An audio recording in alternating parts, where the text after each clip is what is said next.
दादर से रथ यात्रा लेकर के बोध गया गए और बोध गया वो पहुंचे। वहां पे उन्होंने सरकारों को ज्ञापन दिया। इसके बाद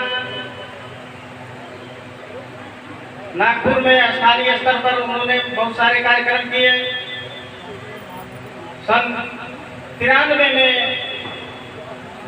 उन्होंने संसद भवन का घेराव करने का प्रस्ताव उन्होंने रखा, क्योंकि उसके पूर्व आंदोलनों से सरकार पर कोई असर नहीं पड़ रहा था।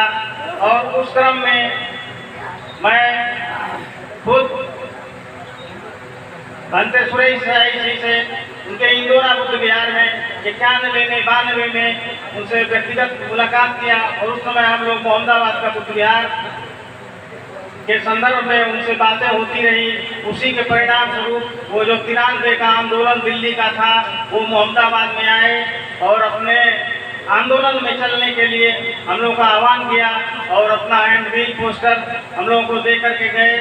जिसके परिणाम स्वरूप मोहम्मदाबाद गोना से उस आंदोलन में श्रद्धेय दीपांकर जी के नेतृत्व में हम 35 लोग कुशीनगर गए और भगवान परम पूज्य बाबा साहब के गुरु भाई परम पूज्य भिक्षु ज्ञानेश्वर जी से शरणरीक दीक्षा से लेकर के हम लोग मोहम्मदाबाद से 35 लोग और कुल 100 लोग से ज्यादा हम लोग दिल्ली पहुंचे। और हम लोग बहुत गौरवान्वित महसूस करते हैं कि जो दूसरे चरण का आंदोलन हुआ उसके हम लोग सिपाही रहे और हम लोग दिल्ली पहुंचे और वहाँ के कार्यक्रम का जो जुलूस था, जुलूस का नेतृत्व संयोग बस मोहम्मदाबाद गोना के लोगों को संभालने का अवसर मिला। और वहाँ पे संसद भवन का घेराव करना था। सारे हम लोग जो है वहाँ से लाखों लोगों की संख्या में चले जुलूस के रूप में, लेकिन संसद भवन तक पहुँचने नहीं दिया गया। रास्ते में रोक करके पूज्य भंते सुरेश जी को और उनके साथ 4 और लोगों को पुलिस प्रशासन द्वारा, उस समय पीवी नरसिम्हा राव की सरकार थी, उनके कार्यालय में भुवनेश चतुर्वेदी राज्य मंत्री थे, उनके यहाँ ले जाया गया और उन्होंने लिखित में आश्वासन दिया कि हम आप लोगों की मांग जायज है और हम इस पर विचार करेंगे। उस आश्वासन के बाद वो आंदोलन खत्म कर दिया गया।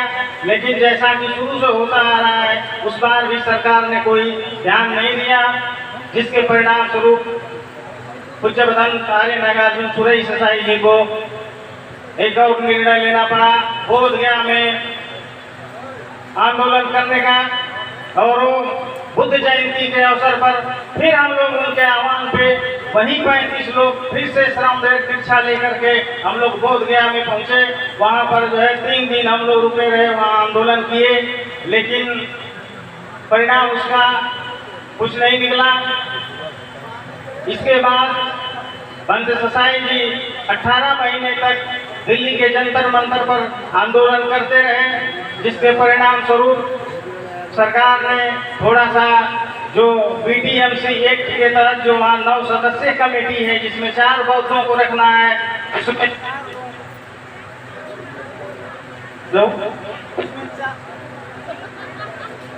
हेलो उसमें 4 जो सदस्य चुने गए बौद्ध के रूप में, उसमें जो आंदोलनकारी लोग थे उसमें भंते ज्ञानेश्वर जी कुशीनगर से, भंते आनंद आगरा से और भंते करुणाकर दिल्ली से और भंते आनंद देव जालौन से चुने गए। और उसमें जो है हमारे महासचिव के रूप में जो इस समय हमारे बोध गया में आंदोलन की कमान संभाले हुए हैं पूज्य भदंत प्रज्ञाशील जी को महासचिव बनाया गया। और इन लोगों के देख रेख में वहाँ कुछ विकास हुआ, लेकिन उससे हमारा कोई कल्याण होने वाला नहीं था। और परिणामतः 6 साल तक वो कमेटी काम करी। फिर इसके बाद वहाँ जो है अन्य लोगों को बौद्ध धर्म के नाम पर वहाँ 4 सदस्य बना करके रखा गया, जिसका कोई मतलब नहीं है।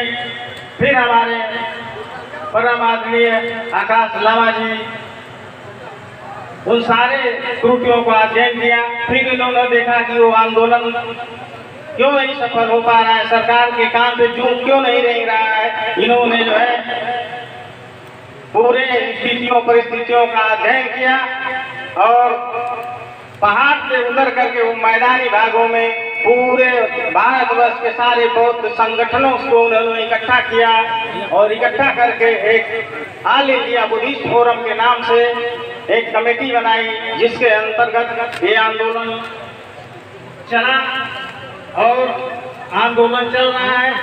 इसकी बहुत सारी बातें नहीं बताऊंगा, हमारे अतिथि लोग बहुत सारे हैं।